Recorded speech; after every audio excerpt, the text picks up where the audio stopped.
Ya, vamos, pasemos.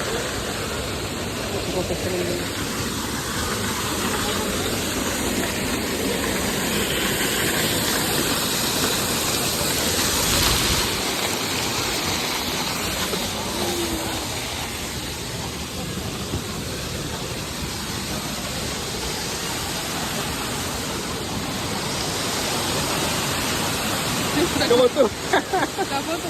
Yo no estoy grabando pues.